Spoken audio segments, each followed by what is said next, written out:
11. Zara Espino II. When a police officer in Harvard, Illinois, tried to pull over an SUV that was going 30 miles per hour, or 48 kilometers per hour over the speed limit one day in 2022, the driver refused to stop. Later identified as Zara Espino II, she allegedly blew through a stop sign and failed to use her turn signal. She then fled for over a mile, 2 kilometers, before stopping. And according to police, she refused to get out of her vehicle after she finally pulled over. As officers tried taking her into custody, she reportedly tried to drive away again. But she was eventually pulled out of the vehicle as she screamed at the top of her lungs for cops to get away from her. Espino was arrested on suspicion of 2 counts of resisting a peace officer, speeding, fleeing, attempting to elude a peace officer, 2 counts of improper turn signal, disregarding a stop sign, and operating an uninsured motor vehicle. 10. Leia Michelle Day. During what began as a normal work shift in March of 2022, Sheriff's Deputy Cody Colangelo rushed to the scene of a late-night accident in St. Lucie County, Florida, where he was told by witnesses that the suspect had fled the scene on foot. He found the woman, 23-year-old Leia Michelle Day, walking in the water along a nearby shoreline. In bodycam footage of the interaction between the deputy and the crying suspect, Colangelo could be heard asking Day what was going on, to which she replied, "I don't know." The deputy then asked Day if she was just in a crash and told her to hold on while she walked in the opposite direction. Upon being asked to exit the water, the tearful young woman said that she was scared. But just moments later, she lashed out and stabbed the deputy. Colangelo fired a shot in response, but missed. He was then rushed to a nearby hospital where he underwent emergency surgery, but thankfully he survived his injuries. During a news conference, Sheriff Ken Mascara credited Colangelo's law enforcement training as a main factor in his survival. Responding backup deputies found Day waist deep in the water. She allegedly admitted to abandoning her crashed vehicle and stabbing Colangelo, stating that she committed the act because she didn't have car insurance and was afraid to go to jail. An investigator noted in the incident report that the young woman appeared to be under the influence of narcotics.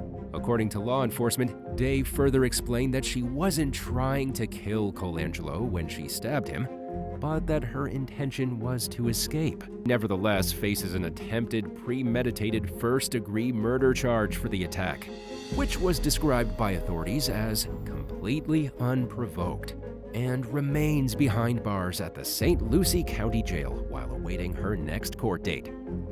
9. Stephanie Melgoza. In what was described in news reports as a drunken smash-up, a college senior named Stephanie Melgoza plowed her car into a pair of pedestrians outside a bar in East Peoria, Illinois in April 2022.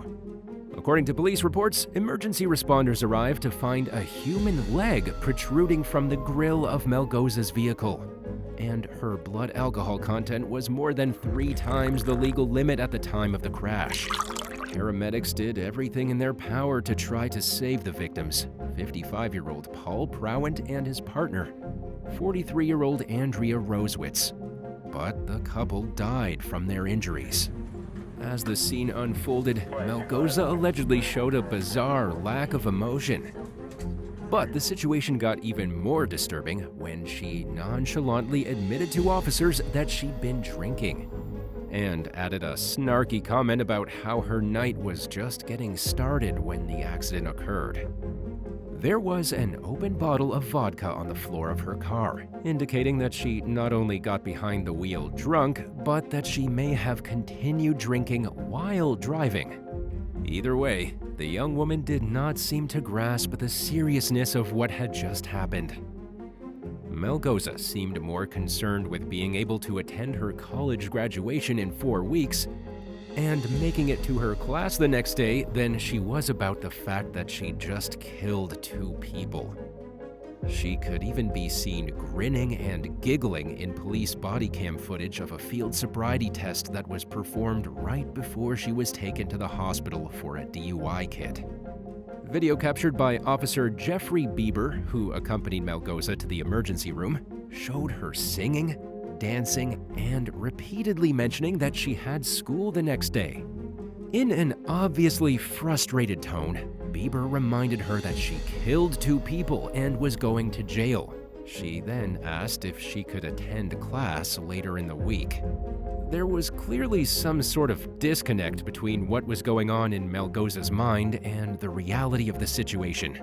Even after Bieber asked her directly if she understood that she killed 2 people, she said, "Yes, I'm just wondering when I can go to school." Bieber called Melgoza's behavior sad and pathetic and horrible. And she replied, "Can you say that as a cop?" He answered, "Yes, ma'am, I can." Sadly, though, his words fell on deaf ears as Melgoza's egregious displays continued. She said that she planned to visit Las Vegas for her birthday and that she was going to start the trip with 2 big Long Island iced teas. And she talked about how she couldn't wait to join the DUI club at her workplace. She even asked for her phone so she could text her coworkers and let them know that she was no longer the only crew member who'd never gotten a DUI. Melgoza finally showed remorse after pleading guilty to 2 counts each of aggravated DUI and aggravated reckless driving. At her sentencing, she apologized for her actions and said that she never planned to drink alcohol again. As a consequence, she received a 14-year prison sentence, which she'll have to serve 85% of before becoming eligible for parole. In the weeks following the conclusion of the case, Melgoza's parents became the target of online trolls who were outraged by the young woman's behavior in the videos from after the crash. Her father, Patrick O'Brien, wrote in a social media post that he and Melgoza's mother can't be sorry enough for what their daughter did. But he said that the rest of the family didn't do anything wrong and therefore shouldn't have to pay for Melgoza's crimes. He then called for an end to the harassment they were receiving. 8. Travis Wickline. At around 11 p.m. one night in late October of 2016, 911 dispatchers in Shelby County, Ohio, received a call from a woman who'd just been carjacked at gunpoint. The victim reported that the suspect had waved her down outside a local grocery store, as if he needed help. She said the man told her he needed to use her phone, then slid into her passenger seat, threatened her with a gun, and stole the car. Deputy Joel Howell was just starting his shift when the call came in.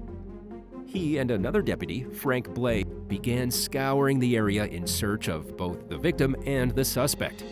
While en route to the victim's home at a nearby trailer park, Howell noticed a Toyota Camry that matched the description of the stolen vehicle. So he pulled the car over and hit the record button on his body cam before stepping out of his patrol car with his gun drawn and ordering the suspect to turn the vehicle off. The driver initially complied with Howell's orders to put his hands out the window and open the door using the exterior handle. Then, seemingly out of nowhere, the suspect exited the vehicle with a gun in hand and fired 6 shots straight at Howell, who rushed behind his cruiser, fired 3 shots in return, and radioed for backup. Thankfully, though, the deputy narrowly avoided being hit by the onslaught of bullets.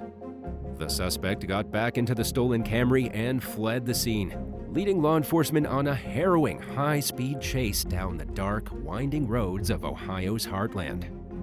Howell's cruiser hit speeds as high as 100 miles per hour, 161 kilometers per hour, as he tried to catch up to the vehicle. And in the meantime, Deputy Blay raced toward the pursuit from several miles away. Before Blay could reach the scene, the suspect did a U-turn and charged straight at Howell's car as the deputy desperately tried reversing fast enough to avoid being struck. The chase continued in the opposite direction, giving Blay a chance to join in the pursuit. The deputies followed the suspect into a trailer park, which had only one way in and out. They tried blocking the carjacker in, but he rammed the stolen car into Deputy Blaze Cruiser and ran it off the ground, giving him an opportunity to flee the trailer park. Shortly thereafter, a passenger fled the stolen vehicle on foot while the car thief drove the Camry into a field. A few moments later, the suspect crashed into a tree line and a utility pole, then ran into the darkness on foot. But it wasn't long before police captured both the carjacker, a 28-year-old wanted fugitive from West Virginia named Travis Wickline, and the passenger, Ashley Wason, who happened to be his girlfriend. Wason received a 1-year prison sentence for attempted obstruction of justice. Wickline refused to speak to law enforcement, but his silence did not help him in court. He was convicted of felony assault, failure to comply with a police officer's orders, grand theft auto, and several gun counts. He's currently serving a nearly 23-year prison sentence with a projected release date in 2039. 7. Anthony Tong. On what began as a typical Wednesday morning at a Middleton, Wisconsin-based software company called Paradigm in September 2018, a disgruntled and heavily armed employee named Anthony Tong entered the building and opened fire on his co-workers. By the time law enforcement arrived at the scene, 43-year-old Tong had shot 4 victims. Responding Middleton officers and Dane County deputies approached the entrance with their guns drawn, ready to do whatever was necessary to prevent anyone else from getting hurt or killed, including themselves. The officers' body cameras captured footage as they entered the building and ordered Tong to drop the semi-automatic handgun he was holding. But he ignored their commands and proceeded to point the gun at the police and fire, prompting the officers to respond with deadly force. They continued shooting until Tong was unresponsive and therefore no longer considered a threat. The suspect was then rushed to a nearby hospital, where he was pronounced dead from his injuries. Thankfully, though, all 4 injured victims survived. Following a lengthy investigation, the local district attorney concluded that the law enforcement was justified in their decision to fatally shoot Tong. Documents detailing the findings revealed that an employee told investigators that Tong never smiled, and that he committed the shooting to right a perceived wrong that he felt had been done to him at the workplace. According to authorities, he had a lengthy documented history of schizophrenia and was banned from owning guns, but managed to bypass a background check by buying the parts and assembling the weapon himself. Tong was obviously a deeply disturbed man who should have sought help for his mental issues. But his specific motive for carrying out the horrific crime remains largely a mystery to this day. A note he wrote shortly before the shooting stated that it was not a gun problem or mental illness problem, but a culture problem and more deeply of humanity. It's unclear what he meant by these disturbing and ominous words after he took his innermost thoughts to the grave. 6. Leah Baker. While responding to a domestic disturbance on Easter Sunday in April of 2022, a police officer in northwest Jacksonville, Florida, was met by a woman who charged out the front door of a residence with a large kitchen knife in her hand. Bodycam footage showed 29-year-old Leah Baker lunging at the officer, Meckling, and stabbing her in the arm. The cop responded by firing several shots at the troubled woman, repeatedly ordering her to get on the ground. Baker refused to cooperate with police as more officers arrived on the scene. As she ignored their commands, she rushed over to a police canine and began punching the dog. She was then rushed to a nearby hospital, where she died from gunshot injuries. Following the tragedy, Baker's mother criticized law enforcement for using lethal force against her daughter, who reportedly struggled with mental illness. And while it's always regrettable for a situation to end the way this one did, an investigation ultimately ruled that the officer's use of force was justified. 5. Ryan Probst. Shortly after 10 p.m. on what began as a normal night shift in July of 2017, 911 dispatchers in Uniontown, Ohio received reports from 2 callers about a domestic disturbance involving a husband with a gun. The first caller said that the argument was verbal and asked for an officer to come to the home and de-escalate the situation. But by the time the second call came in, the fight had gotten physical and the armed man, later identified as 28-year-old Ryan Probst, had allegedly tried shooting at his own grandfather, whom he shared the suburban home with. Officer Brian Duman and Sergeant David White responded to the scene, where they were met by Ryan's frantic wife as she ran out of the house screaming. The policemen sent the family across the street. They then proceeded to try making contact with Probst, who was initially unresponsive as Sergeant White stood in the doorway and yelled for the gunman to surrender. Without warning, White dropped to the ground and cautiously backed away from the front door. And in a terrifying confrontation that was captured by the sergeant's body cam, the uncooperative armed suspect had peered around the corner of the basement stairway. White continued trying to make contact with Probst while Officer Duman went behind the house to ensure that the suspect didn't try to flee through the back door. In the meantime, panicked family members could be heard crying and screaming in the background. After several minutes of failed attempts to communicate with Probst, a motorcycle could be heard starting up in the garage. The bike fell on its side, and the suspect threw what looked like a gun onto the floor. And as he approached, White warned Probst not to touch the gun, unaware that the disturbed resident had a second firearm in his possession. Probst pointed the pistol straight at the sergeant and fired multiple times, prompting White to flee on foot after being shot 4 times at point-blank range. White remained remarkably calm despite the life-threatening danger he was in, even as his breathing became increasingly labored. Unsure of when help would arrive, he called his family to tell them that he loved them just in case it was the last time he ever spoke to them. Upon hearing gunshots, Duman rushed around to the front of the house. He saw Probst pointing a gun at him and shot him multiple times. But even then, Probst refused to put the gun down. Left with no other option, Duman and other responding officers continued to shoot until Probst was down. At which point, Duman turned his attention toward White, who was clinging to life. Probst died from his injuries at the scene, while the rest of the family was physically unharmed. Meanwhile, White continued to slip away during the 20-minute drive to the hospital. Duman's body cam captured the harrowing ride on video as the officer pleaded with his superior to fight to stay alive. By the time the ambulance arrived at the emergency room, White was at death's doorstep. Miraculously, though, he pulled through after undergoing emergency surgery. Speaking with the ID channel series Bodycam, White said that doctors told him he probably wouldn't have survived if he'd arrived at the ER just 5 minutes later. The near-death experience left him feeling thankful that he survived and grateful for the quick-thinking officers who sprang into action to save his life. All things considered, the situation could have turned out much worse. As it turned out, Probst had rigged the entire inside and outside of the house with cameras. He had eyes on the police at all times, giving him a significant advantage over the responding officers.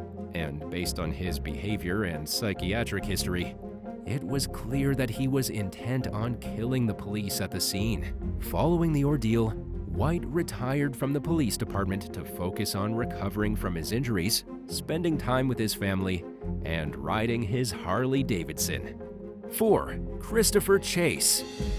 On an otherwise typical October afternoon in April 2013, 911 dispatchers in Albuquerque, New Mexico received a call about a masked man dressed in camouflage and body armor, brandishing an AK-47 at a downtown bus stop.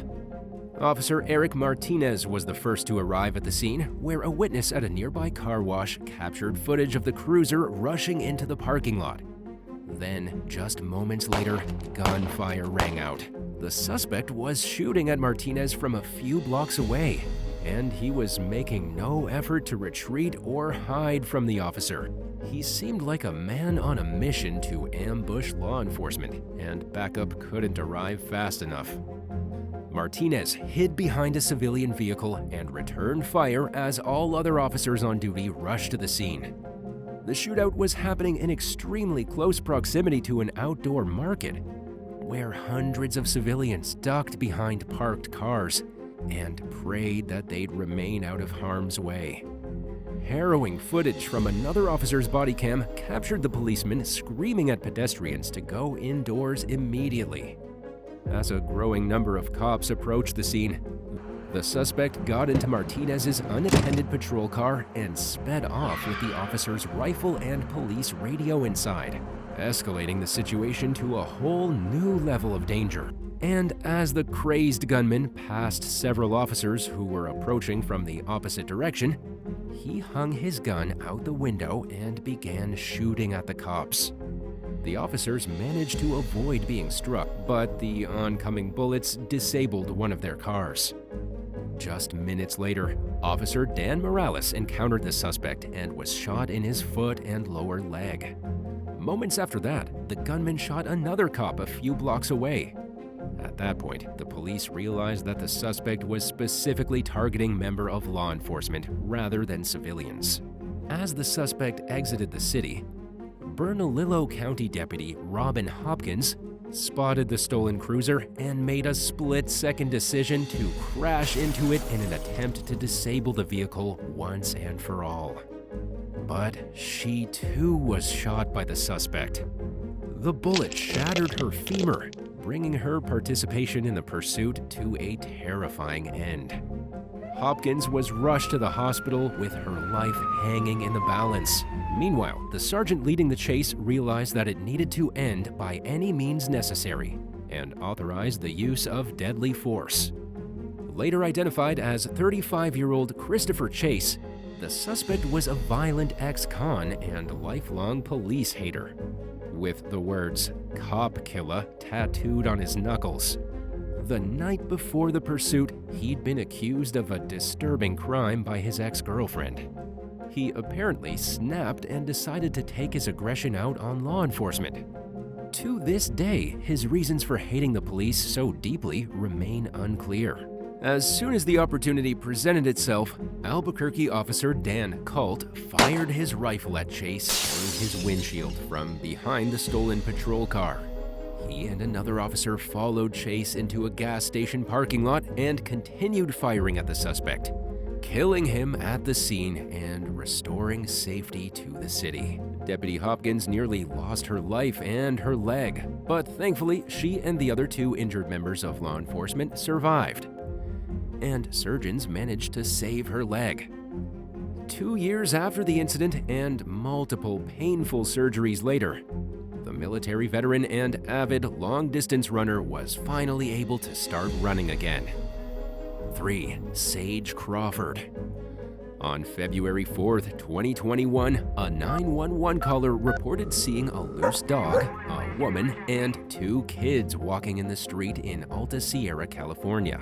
But something didn't seem right, according to the caller, who told the dispatcher that the woman acted weird when asked if she owned the dog that was running around. The concerned civilian followed the woman, later identified as 33-year-old Sage Crawford. A second caller reported that Crawford, who also went by the name Deirdre Eloise Hawkins, had come to her front door in a seemingly frightened state and asked the homeowner to take her somewhere safe. The caller also said that the woman asked her not to call the police. Nevada County deputies Caleb Todderine and Matthew Harrison responded to the scene along with other members of law enforcement. Body cam footage showed Crawford warning responding officers not to hurt her kids. Meanwhile, a deputy could be heard reassuring Crawford that he wasn't going to hurt anyone, while instructing her to put away a knife that she was carrying. Crawford remained convinced that the police were going to do something harmful, despite their repeated reassurance to the contrary, and she refused to cooperate with their instructions. She began screaming paranoid statements, even as the cops tried telling her that they were just there to help. In the video, Crawford could be seen chasing after one of the deputies, who opened fire in self-defense. 2 deputies ended up firing at Crawford, who continued refusing to drop the knife even after she was shot. They repeatedly urged the woman to put down the weapon so they could get her medical help. But by the time aid was rendered, it was too late to save Crawford's life. She was pronounced dead at a nearby hospital, bringing the chaotic ordeal to a tragic end. According to authorities, Crawford appeared to be in the throes of a mental health crisis during the deadly encounter. Social activists criticized the police for resorting to deadly force, arguing that if the deputies feared for their lives, they could have remained in their vehicles. Advocates also admonished law enforcement for failing to dispatch a designated mental health team to the scene. But an investigation ruled that the decision to shoot Crawford was justified and that the deputies involved acted within their right to defend themselves and their colleagues. 2. Joel Gutierrez. Just days after Thanksgiving in 2017, emergency dispatchers in the small town of Williams, Arizona, received a 911 call from a concerned mother whose son, 36-year-old Joel Gutierrez, was armed with a gun and making threats. Police also received a call from other relatives and one of the man's coworkers who'd been made aware of his erratic and violent behavior. One witness would later testify that he made multiple attempts to reach Gutierrez when he failed to show up at his job that morning. The suspect eventually answered the phone, but was acting too irrational and crazed for anyone who got a hold of him to have a rational conversation with him. Based on what they knew about the situation, police expected to encounter a troubled and despondent man who was ready to shoot at any officers he crossed paths with. And that's exactly what happened after they spotted his vehicle behind his apartment building. Disturbing bodycam footage showed 2 officers taking cover behind a patrol vehicle while engaging in a terrifying shootout with Gutierrez, who fired 18 rounds total from a high-powered rifle during the several-minute-long standoff. The encounter finally ended when Gutierrez came to his senses and surrendered at the command of police, who ordered him to walk backward with his hands up and get on his knees. Thankfully, though, nobody was injured, including the suspect, who was charged with 2 counts of attempted first-degree murder, 2 counts of aggravated assault, and 1 count of criminal damage. Gutierrez pleaded not guilty, and the case went to trial in late 2018. Prosecutors accused the defendant of shooting at officers with the intent to scare them and the awareness that his actions could kill them. The state claimed that his actions were part of a long, drawn-out plan, and that Gutierrez was overheard saying, "F Williams PD," immediately after the shooting. One of the 2 responding officers involved in the incident testified that he was trying to get help for Gutierrez. After all, the suspect hadn't necessarily committed any crimes simply by feeling hopeless and like his life was ruined. His decision to point a gun at the police and pull the trigger marked the moment the situation became criminal. The officer accused Gutierrez of being the one responsible for escalating the situation and stood by his belief that the police were doing everything in their power to avoid a violent ending to the tense situation. When Gutierrez was taken into custody, he allegedly recognized the officer and said that he didn't know it was him responding to the call. The defense, on the other hand, argued that Gutierrez was plagued by an overwhelming and worsening depression leading up to the incident. In his opening statement, defense attorney Charles Dowdy claimed that his client had become completely hopeless about his situation. Gutierrez was allegedly upset with his family for calling the police on him and had given up on his future altogether. He supposedly wanted to provoke law enforcement into harming him because he saw no other possible escape from his problems. Dowdy also argued that his client's intention was to antagonize the police and disturb the peace. The lawyer urged the jury to convict Gutierrez of a reduced count of disorderly conduct with a deadly weapon. But as you can likely imagine, however, most people have limited forgiveness for a person who shoots at the police, who put their lives on the line daily for the sake of keeping society safe. Consequently, the jury found Gutierrez guilty of 2 counts of aggravated assault with a deadly weapon against police and 1 count of criminal damage. The jurors were unable to reach a consensus on whether or not the defendant acted with intent when he shot at the police, and he was thereby acquitted of the attempted murder counts. At Gutierrez's sentencing hearing, Judge Mark Morin admonished him for endangering the lives not only of the responding police officers, but any civilians who may have been within close proximity to the crime scene. One juror told the court that he didn't intend to take back his guilty vote, but that he sympathized with the troubled defendant. He urged the judge to be lenient, but it's unclear whether the juror's opinion was a factor in the decision to sentence Gutierrez to 13 years in prison. And now for number 1. But if you want to hear more bizarre and crazy stories, stay tuned after the video for some more content. 1. Javier Pablo Aleman. 30-year-old Glendale, Ohio police officer Josh Hilling was on his way to grab lunch during the day shift in March 2016 when he noticed a man walking along the side of the highway, which is illegal in the state. He stopped to talk to the pedestrian, later identified as 46-year-old Javier Pablo Aleman, who apologized for breaking the law and said that he didn't have his ID on him. Footage captured by Hilling's bodycam showed that the interaction started out peacefully. Aleman explained that his ride had fallen through, leaving him with no choice but to try reaching his destination on foot. He said that he was coming from Dayton, nearly an hour's drive from Glendale. Knowing another cop would have likely stopped Aleman during such a long walk, Hilling became suspicious that the lone walker wasn't being completely truthful about his circumstances. The officer would also later discover that Aleman had given him a fake name, Carlos Umbrella. Hilling continued to press Aleman for an item or piece of information which would help to confirm his identity. Meanwhile, his partner, Officer Lynn McKee, headed to the scene to assist with the situation. But before Officer McKee arrived, Aleman became evasive and refused to let Hilling pat him down. Without warning, the previously docile suspect pulled a 7-inch, 18-centimeter hunting knife and charged at Hilling, who drew his gun and fired a single shot into Aleman's abdomen. And because the police department didn't issue tasers at the time, it was the officer's only choice of weapon for self-defense. The knife-wielding attacker collapsed to the sidewalk briefly before regaining his footing and continuing to advance toward Hilling. Aleman repeatedly told Hilling to kill him, but the officer was determined to end the confrontation with as little violence as possible.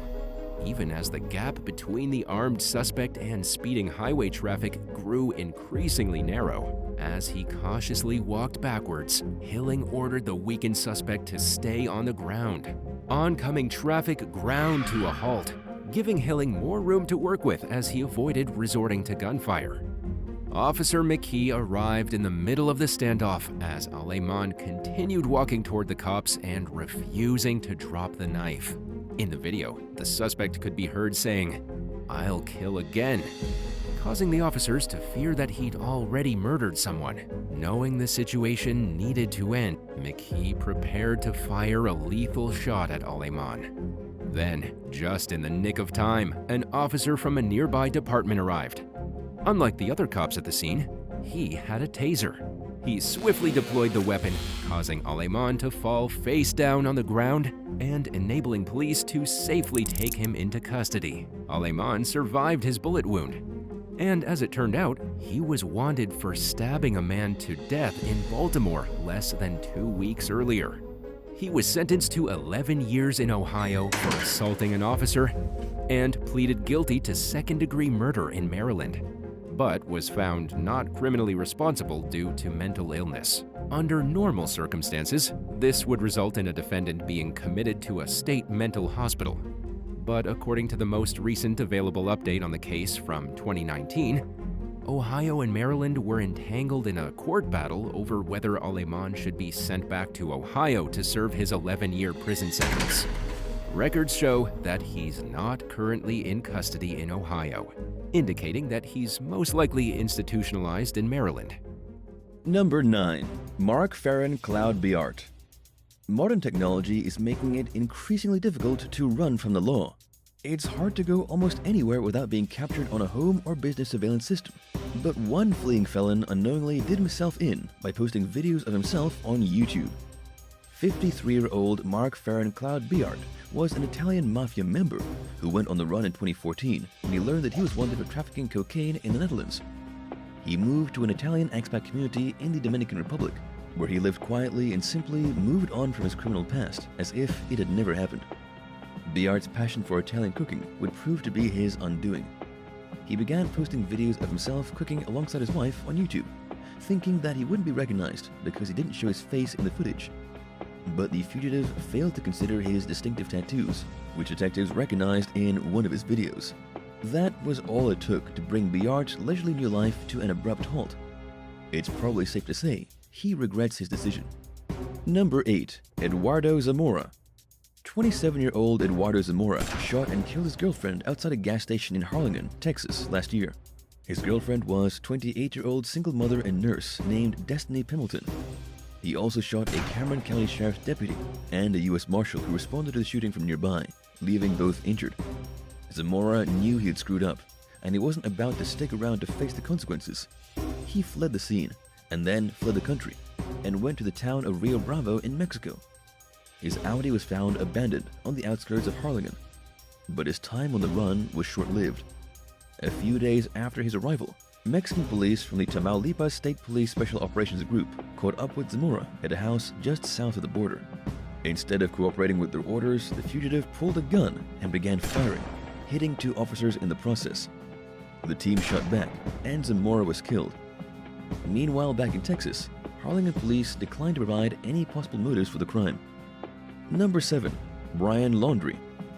Last year, headlines around the world reported on the tragic disappearance and murder of 22-year-old Gabby Petito, who vanished while traveling across the U.S. in a van with her boyfriend, Brian Laundrie. By the time Gabby's body was discovered weeks later, Laundrie had also gone missing, sparking a nationwide manhunt. But he disappeared for much different reasons than Gabby did. An autopsy showed that the young woman died in a homicide, and while Laundrie wasn't officially a suspect in the investigation, the court of public opinion had already made up its mind. Many, if not most people, thought that he had something to do with Gabby's death, and while nobody could say for sure, it was widely believed that Laundrie was on the run from the law, that he knew it was only a matter of time before Gabby's body was found, and he would have to answer for his suspicious behavior, including an incident a few days before her disappearance, when a witness called the police and claimed that they saw him hit her. During the ongoing hunt for Laundrie and the weeks after Gabby's remains were found in Wyoming, another set of human bones appeared in the Florida wilderness. They were identified as Laundrie's remains, and it was determined that he had committed suicide. Only Brian Laundrie himself knew why he vanished from the home he shared with his parents, after telling them that he was going on a hike one day, as the heat of Gabby's case intensified. He may have been fleeing the law and decided that dying was the better alternative, or trying to survive in the wilderness when it came to his limited options for avoiding prison. Or it may have been his plan from the beginning to disappear and end his life. Either way, things went terribly wrong in order to lead to such a tragic ending. Number 6. Mafia fugitive caught by Google Maps. Most police chases don't last for very long before the person fleeing gets caught. But some clever criminals manage to evade the law for years, or even decades. One good example is Gioacchino Gamino, an Italian mafia boss who was on the run for 20 years before law enforcement finally caught up to him, thanks to an unlikely source. The convicted murderer, who escaped from prison in 2002, ranked among Italy's most wanted criminals. After slipping away from life behind bars, he lived a quiet, ordinary existence in the Spanish town of Galapagar, outside Madrid. Gamino got married, worked as a chef, changed his name to Manuel, and bought a fruit and vegetable stand. Detectives eventually figured out that he was somewhere in Spain, but they managed to pinpoint his exact location with the help of Google Street View, a navigation tool offered by Google Maps, The program's camera had captured a photo of two men talking outside the fruit and vegetable shop, El Huerto de Manu. Investigators noticed that one of them looked like Gamino. They confirmed his identity through some further digging, which led them to a Facebook page for the man's restaurant, which had his picture on it. Police recently arrested Gamino, who reportedly responded by asking, "How did you find me? I haven't even called my family for 10 years. I'm sure he was surprised to hear their answer. What's the craziest thing you've ever found on Google Maps? Let us know in the comments below. And if you're liking this video, be sure to hit the thumbs up and subscribe buttons if you haven't already. Number 5. Nicholas Alaverdian. It takes immense resources and a great deal of cleverness to stay one step ahead of law enforcement. Even the most skilled fugitives usually eventually get caught, even after running to another country and shedding all elements of their past identity. Self-proclaimed child advocate Nicholas Alaverdian would know. In 2020, a widely circulated email claimed that the Rhode Island resident had died from cancer. The timing was suspicious. He had recently learned that he was wanted by the FBI for allegedly stealing the identity of his former foster mother, Sharon Lane. She had filed a complaint in Ohio, accusing Alaverdian of obtaining 22 credit cards and loans in her husband's name and racking up as much as $200,000 worth of debt. He was also wanted in Utah over allegations of sexual assault, stemming from all the way back in 2008. Alaverdian fled to Scotland, where he lived under the name Arthur Knight, to avoid being apprehended or an international arrest warrant. It was just one of numerous aliases he's been known to use in his attempts to weasel out from under accountability for his actions. It wasn't until Alaverdian wound up in the hospital at the end of last year on a ventilator with COVID-19 that his true identity was discovered through photographic evidence. Efforts are currently being taken to extradite him to the US so that he can finally face justice. Number 4. Joshua Swartu. Last April, 23-year-old Joshua Swartu allegedly stole a Kansas Highway Patrol vehicle and drove it more than 30 miles while handcuffed behind his back, hitting speeds of 100 miles per hour along the way. Even more surprisingly, he somehow emerged from the ordeal unscathed. Swartu is being transferred to a detention facility following an arrest on suspicion of car theft when he saw an opportunity to escape. The officer driving the vehicle he was riding in pulled over to help out with a serious motorcycle accident. Joshua was riding in the front passenger seat with no partition or rear seat cage separating him from the driver's seat. He slid behind the wheel and took off while the officer was preoccupied with the crash. A high-speed chase ensued, but it couldn't last forever. The car Swartu was driving eventually started to run out of gas, so he pulled over and continued the pursuit on foot. Police quickly caught up with him and apprehended him, but they didn't ask him how he managed to drive so skillfully with his hands cuffed behind his back. Kansas Highway Patrol spokesperson Trooper Todd Hillman told ABC News that he assumed Swartu drove using his knees, which is admittedly impressive, especially since the chase involved driving along narrow stretches of highway with a ditch on each side. Number 3. Curtis Brovold. Curtis Brovold was in his late 40s when he became a wanted man by the FBI in 2000 for allegedly having sex with an underage girl in Minnesota. He was accused of meeting the 14-year-old online, grooming her, and then flying to Minneapolis and assaulting her in his hotel room. After being released on bond later that year, Brovold failed to show up for court. He was nowhere to be found, and the FBI tacked unlawful flight to avoid prosecution onto the man's growing list of federal charges. Detectives recently figured out that the former computer technician was living in Cancun and traveled down there to apprehend him. Brovold is now 68 years old, and after nearly 22 years on the run, he's likely to spend the majority of his elderly years behind bars. It's not exactly how most people imagine spending their retirement, but it's the price he will probably pay for his alleged crimes. And he's already had a few decades of undeserved fun in the sun, making any punishment he receives long overdue. In a news release, FBI Special Agent in Charge Michael Paul credited the agency's persistence and very long memory with their success in capturing Brovold, who is being transported to Minnesota to face long overdue justice. Number 2. Louis Walker. Police in Evansville, Wyoming were out on a routine patrol during the early morning hours late last year when they saw an SUV blow through a red light and jump a curb into a car wash parking lot. Officers followed the vehicle into a hotel parking lot where a passenger got out, but the driver ignored the commands and sped off with 2 other passengers inside. An hours-long chase ensued. Thankfully, there wasn't much traffic. so the pursuit didn't come at the expense of putting too many lives at stake. Knowing the SUV was headed in that direction, police in the town of Glenrock prepared ahead of time by laying a spike strip on the road. The vehicle popped at least one tire as it ran over the strip, but the driver was undeterred and got onto the interstate.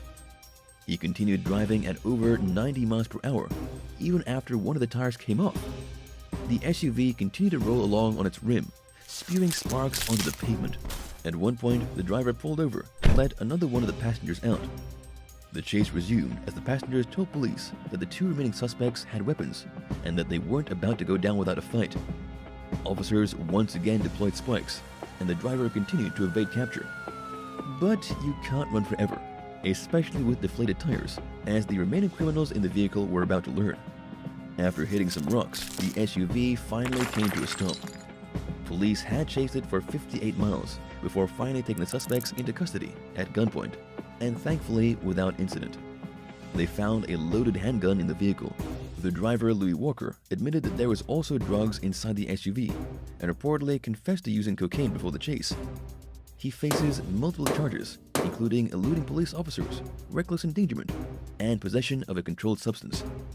Number 1. Houston Police Department. One innocent man paid with his life for being in the wrong place at the wrong time last year when he was fatally struck by a Houston Police Department vehicle and the driver lost control of during a high-speed chase. It all started in the early evening one day in July, when a woman contacted the police saying that a group of young men held her at gunpoint and had stolen her truck.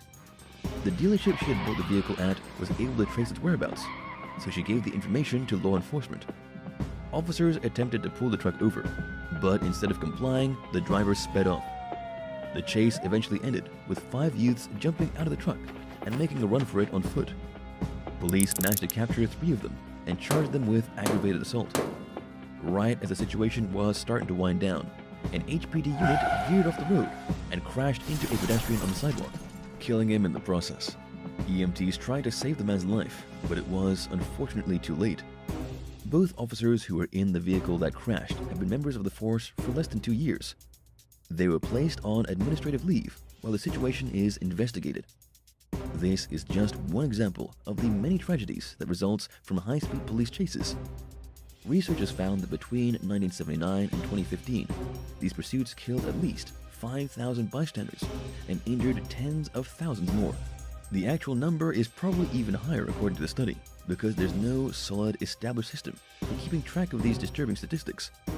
But people are becoming increasingly aware of the problem and are calling it into question now more than ever before, whether it's worth it for police to chase suspects for anything other than extremely serious crimes. And there's a growing movement to discourage law enforcement from relentlessly pursuing people for minor offenses. On the other hand, some people have pointed out that when police pull someone over for a minor offense, it often leads to them getting caught for something far more serious. Many believe that letting people get away with small crimes by not chasing them only gives them the confidence to commit even bigger crimes and take bigger risks, putting even more lives in danger.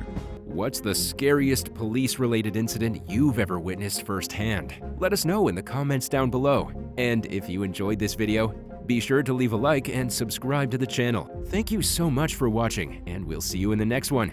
Bye!